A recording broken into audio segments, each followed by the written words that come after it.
قال پھر نبی علیہ السلام نے فرمایا الا اخبرک بملاک ذالک کلہ کیا میں آپ کو ان سب کی بنیاد نہ بتاؤں؟ قلت بلا میں نے کہا اے اللہ ضرور بتائیے۔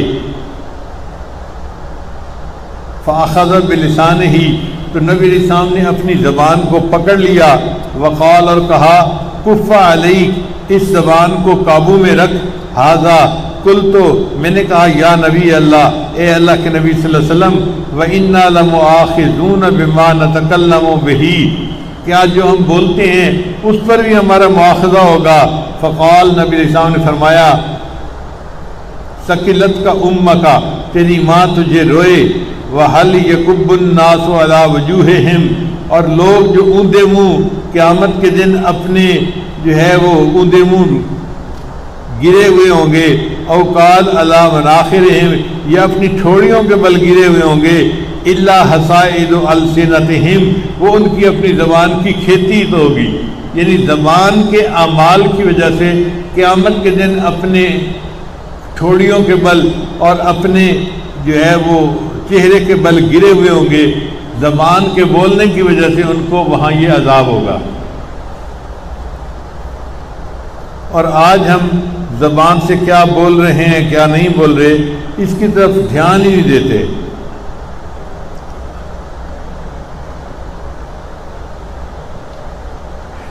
حدیث مبارکہ میں ہے کہ نبی علیہ السلام کو کہا کسی نے کہ یہاں ایک عورت ہے دن کو روزہ رکھتی ہے اور پوری رات عبادت کرتی ہے، لیکن زبان سے پڑوسیوں کو ایذا پہنچاتی ہے، یعنی ایسے الفاظ بولتی ہے کہ پڑوسیوں کو تکلیف پہنچتی ہے۔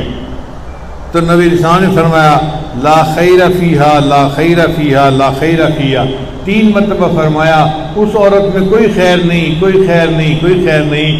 وہ دن میں روزہ رکھتی تھی، رات کو تہجد پڑھتی تھی، لیکن چونکہ دوسرے لوگوں کو زبان سے تکلیف پہنچاتی تھی، نبی علیہ السلام نے فرمایا اس میں کوئی خیر نہیں ہے۔ اب کئی عورتیں گھر کے اندر اسی طرح کا معاملہ کرتی ہیں، اپنے خامند کو ایسے الفاظ کہتی ہیں کہ اس کو جینا حرام کر دیتی ہیں، تو ان عورتوں میں کوئی خیر نہیں ہوتی۔ یا ایسی بات کہتی ہیں کہ گھر کی دوسری عورتوں کا جینا حرام ہو جاتا ہے، ساس بہو کو کہتی ہے، بہو ساس کے بارے میں بات کرتی ہے۔ یہ زبان چھوٹی سی ہے لیکن انسان کو بہت بڑے بڑے جرائم کا ارتکاب کروا دیتی ہے۔ ہمارے اکابر نے فرمایا کہ جرمہ صغیر اس کا جسم تو چھوٹا سا ہے، وہ جرمہ کبیر مگر اس کا جرم بہت بڑا ہوتا ہے۔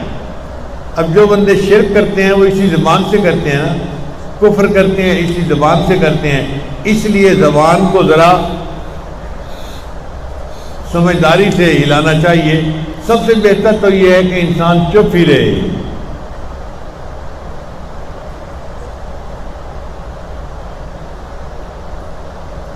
جس نے اپنی زبان کو خاموش رکھا سکت نجا، ہمارے اکابر نے فرمایا کہ وہ بندہ فتنوں سے نجات پا گیا، چپ رہے۔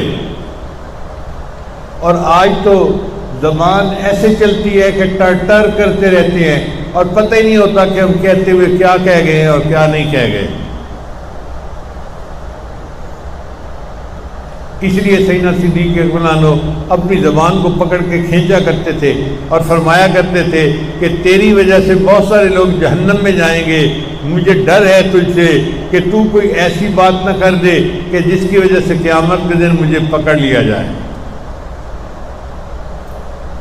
اسی لیے میں نے اپنے بڑوں کو دیکھا ہے کہ وہ اکثر خاموش طبع تھے، بات نہیں کرتے تھے، الا کوئی ان سے بات پوچھتا تھا تو جواب دیتے تھے، خود بات نہیں کرتے تھے۔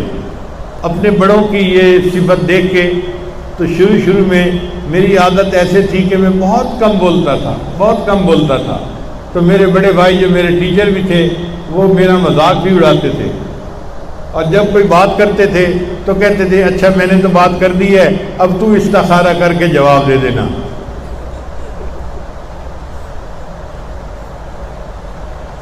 یہ کئی مرتبہ وہ بات کرتے تھے تو میں خاموش بیٹھا ہوتا تھا، اور امی بھی ساتھ ہوتی تھی تو امی کو کہتے تھے امی میں نے بات کر دی ہے، اب یہ استخارہ کر لے پھر یہ بھی جواب دے دے گا۔ اور واقعی ایسی طبیعت ہونی چاہیے کہ انسان تولے اور پھر بولے۔ بغیر تولے جو ہم زبان سے بات نکال دیتے ہیں نا، اس میں بہت ساری بوجھ ہم اپنے سر پہ اٹھا لیتے ہیں۔ تو اللہ تعالیٰ ہمیں چپ کا مزہ لینے کی توفیق عطا فرما دے۔ آج تو بولنے کا مزہ ہم جانتے ہیں، چپ کا مزہ نہیں جانتے۔ چپ کا اپنا مزہ ہے، اور جس کو وہ آ جاتا ہے اس کو بولنا مصیبت نظر آتا ہے۔